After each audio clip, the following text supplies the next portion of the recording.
What's up everyone? Alex here.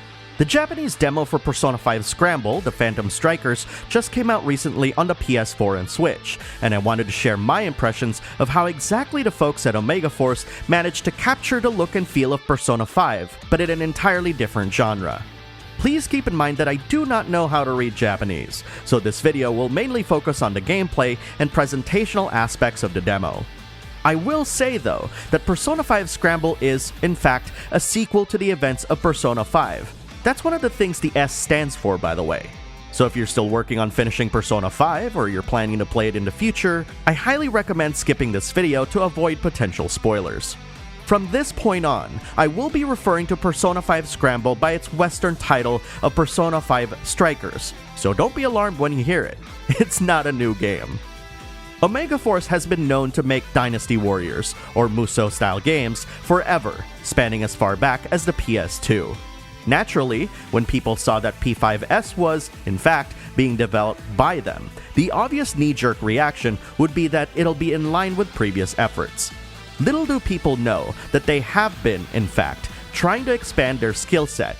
They actually helped out with the development of last year's Fire Emblem Three Houses and Dragon Quest Builders 2, to name a few.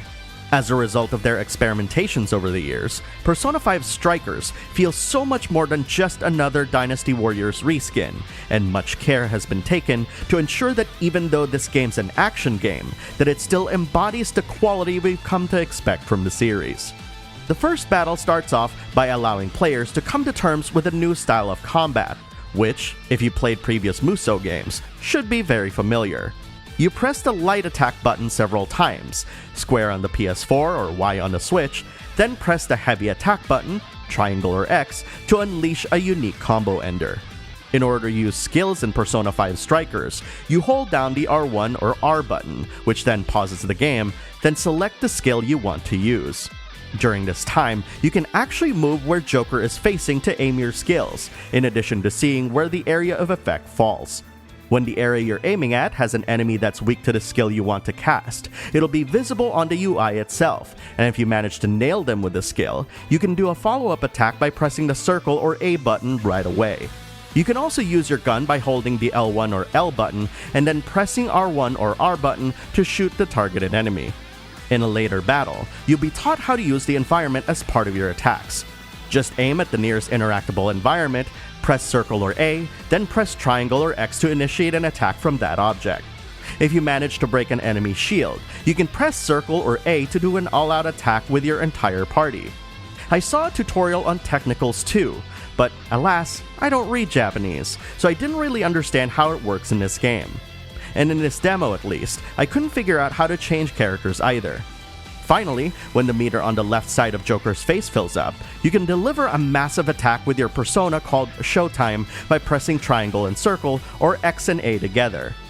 As this is a Persona game, you're able to have different personas equipped at one time, which you can also swap freely during battle.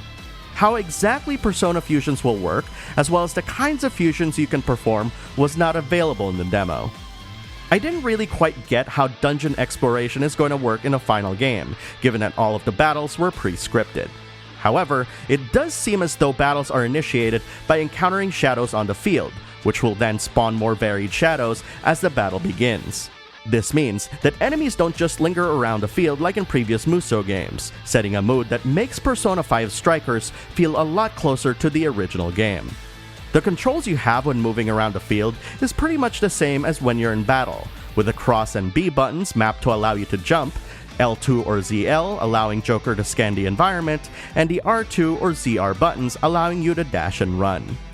For folks who absolutely love the presentation and style of Persona 5, you'll be happy to know that most of these presentational elements made the transition to Persona 5 Strikers.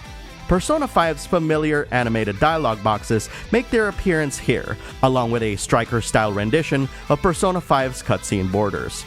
The menu, however, is quite different from what we're used to, but still retains the style and attitude of the original game that's just as kinetic, but more vibrant, and includes some of the game's beloved characters in its decor.